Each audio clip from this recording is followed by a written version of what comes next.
Jemaah subuh yang diberkahi Allah, kita masuk ke bab yang berjudul khalwah, berkhalwat. Berkhalwat secara bahasa berarti menyepi, bersunyi-sunyi. Khalwat itu bersunyi-sunyi. Itu bahasa konyolnya lah. Karena kalau khala artinya sesuatu yang sunyi, sepi.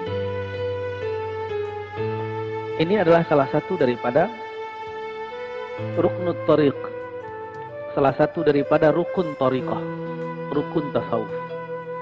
Jadi kalau orang belajar tasawuf cuma ngaji-ngaji kitab, itu belum disebut bertasawuf. Cuma baca-baca wirid, belum. Cuma diskusi-diskusi, belum. Masih jauh.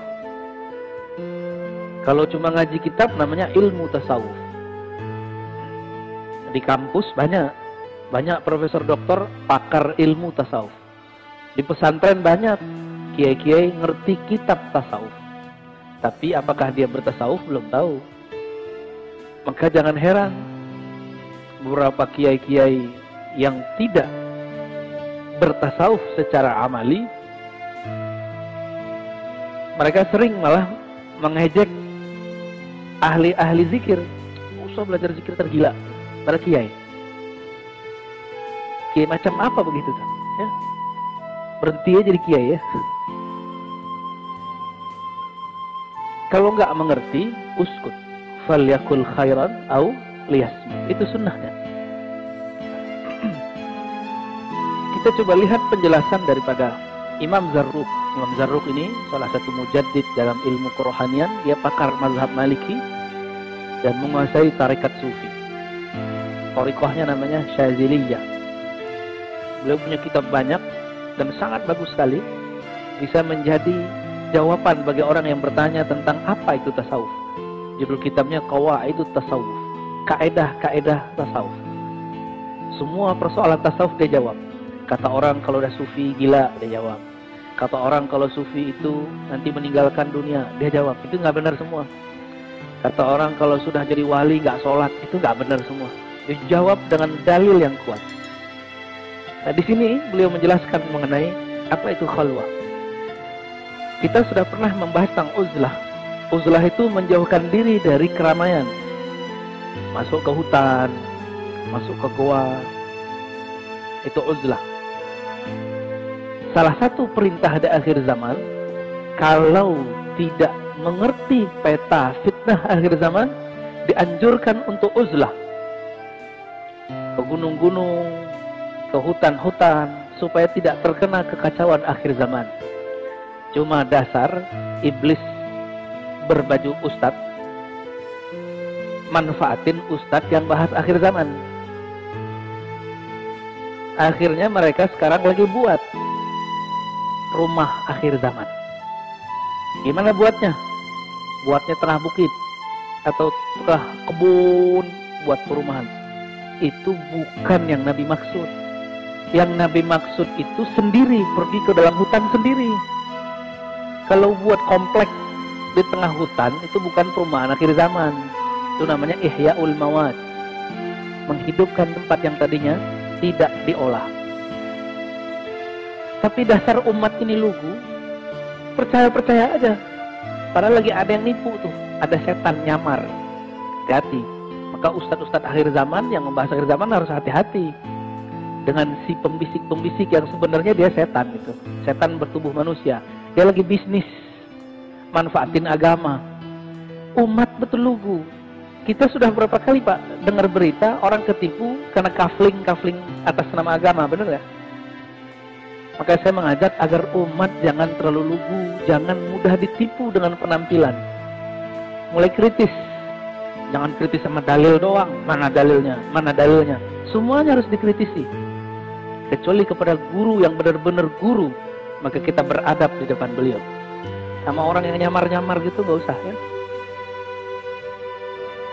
Jadi ini beda dengan uzlah. Uzlah sendiri-sendiri. Kalau khalwat, bersunyi dalam keramaian boleh. Masjid ini mungkin tidak cocok untuk tempat khalwat, tapi kalau musola-musola itu sangat cocok. Ya, Al-khalwah akhassu min al-uzlah, wa hiya wa bi'idha wa suratiha naw'un min al-i'tikaf. Khalwat itu lebih khusus daripada uzlah. Lebih khusus. Kalau uzlah kita pergi, ya, kalau ini lebih ringan sebenarnya. Walakin ini naw'un min al-i'tikaf, ini bagian dari i'tikaf. Jadi sebenarnya bisa di masjid seperti ini, lantai 2 ini sebenarnya bisa dipakai i'tikaf. Dan nggak mesti bulan puasa. Karena bulan puasa, mohon maaf ya Pak Pengurus, yang nyeting i'tikaf bukan ustadz. Akhirnya ala-alaan, atau ala-alaan. I'tikaf, tapi isinya bukan i'tikaf. Nabi i'tikaf bulan puasa 10 hari terakhir. Apa yang Nabi buat? Nabi membuang semua aktivitas-aktivitas duniawinya. Handphone disimpan pastinya, ya. Itu bid'ah itu, lagi i'tikaf kok masih pakai handphone. Apalagi kajian dikurangi. Cukup kajian-kajian yang mengarah kepada tazkiyatun nafs, merawat kolbu. Harus dikurangi. Jangan banyak muzakarah. Pengajiannya cukup 2 kali aja, pagi atau malam gitu, atau sore sebelum berbuka. Jangan banyak-banyak. Banyakin waktu untuk tafakkur, untuk zikrullah, untuk khataman Quran, untuk sholat. Kita ini 11 bulan udah kebanyakan pengajian, ngamalinnya belum. 10 hari aja ngamalin. Maka ada namanya kurikulum i'tikaf.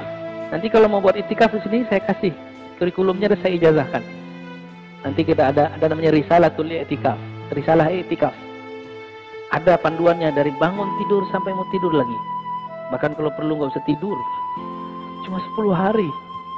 Dan seumur hidup saya, itulah hari-hari terindah selain mengaji ma'rifatullah. Jadi hidup saya 2 aja. Ngaji ma'rifatullah itu nikmat sekali. Yang kedua i'tikaf. I'tikafnya sudah nggak ngajar. Jadi nggak direcokin lagi sama jamaah. Kalaupun ngajar, yang kita ajarkan itu panduan i'tikafnya. Ngapain lagi i'tikaf? Ini zikir yang diamalin, ini adab yang dipakai. Itu nikmatnya bukan main. Kalau orang bilang lagi kasmaran, hanya aku dan engkau. Itulah yang terjadi kalau lagi i'tikaf. Hanya aku dan engkau ya Allah. Nikmatnya bukan main. Man lam yazuk lam ya'rif. Yang nggak tahu, nggak pernah coba, nggak akan pernah mengerti. Tapi kalau yang pernah coba i'tikaf ala itu, mengerti maksud saya, ya. Nau'un minal i'tikaf, dia salah satu bagian yang mirip dengan i'tikaf, bedanya tidak mesti di masjid. Jadi khalwat itu boleh di tempat yang di rumah. Di rumah kita ada ruang sholat, boleh. Cuma kalau di rumah kayaknya susah, ya. Baru mau putar tasbih, anak datang. Kalau enggak, emaknya anak. Kalau nya ibu-ibu, bapaknya anak-anak datang. Neng. Jadi nggak jadi.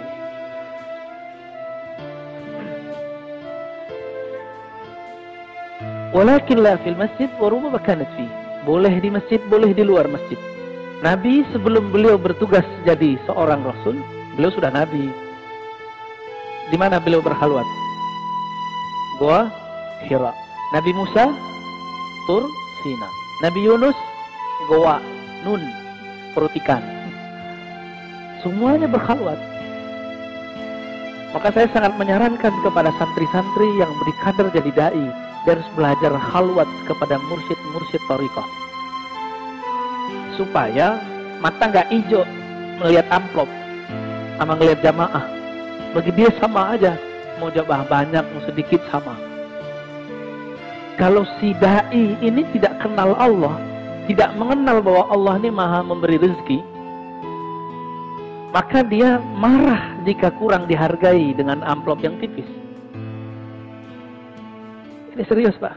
Tapi kalau dia kenal Allah, dia datang suatu tempat bahkan nggak dikasih apresiasi apa-apa, nggak dikasih honor, dia tahu rezekiku tidak kemana. Berarti setelah ini akan ada ghanimah di tempat lain. Itu kalau dia kenal Allah. Cuma kalau nggak kenal Allah, ya salam. Jadi masjid dipandang lewat amplop. Mohon maaf, ini curhat para ustadz. Ya, ya orang masjid jangan uji juga Ustaz. Antum bukan yang uji Ustaz, yang uji Ustaz itu Allah langsung ya. Tapi kalau itu kejadian para dai, dia kalau sudah sering berkhalwat bersama Allah, maka dia akan lebih kenal kepada Allah.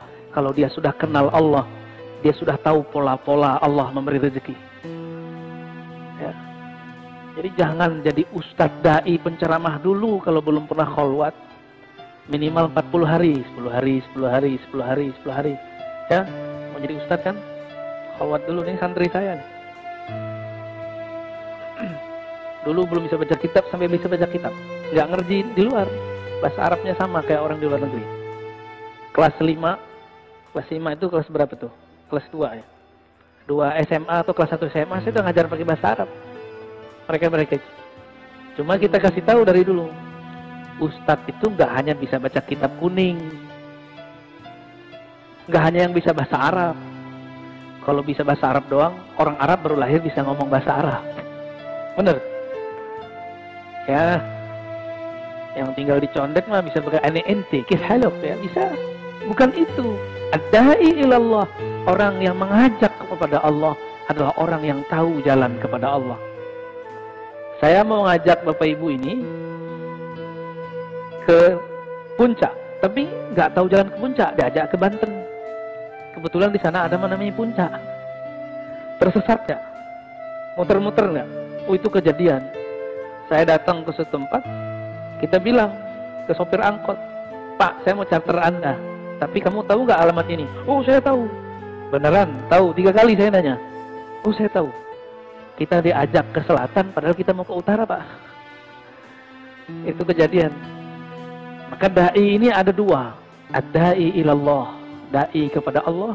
Ada da'i ila ghairillah, ada da'i yang mengajak kepada selain Allah, yaitu ingin memperkaya dirinya, ingin memperbanyak jamaahnya, membangun branding-branding yang gak penting, yang tidak asasi, ya. Baik. Wa aktsaruha 'indal qaum la haddalah, lakin sunnah tushiru ilal arba'in bi muwa'adati Musa alaihissalam. Berapa lama iktikaf atau khalwat itu? Tadi saya nyebutnya berapa? 40 hari. Ditulis pada sini. Sebenarnya la hadda 'indal qaum. Ulama-ulama ahli zikir tidak pernah membatasinya. Namun idealnya 40 hari seperti Sayyidina Musa.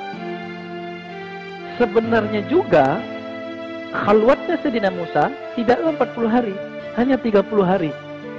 Tapi adab yang ada pada Sayyidina Musa, beliau nggak boleh siwak, nggak boleh gosok gigi. Begitu di riwayatnya.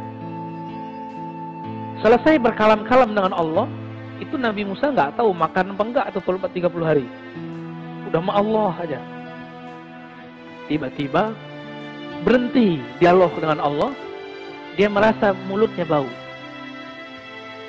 Maka dia ambil akar siwak, dia bersihkan. Berarti dia masih sibuk kepada selain Allah.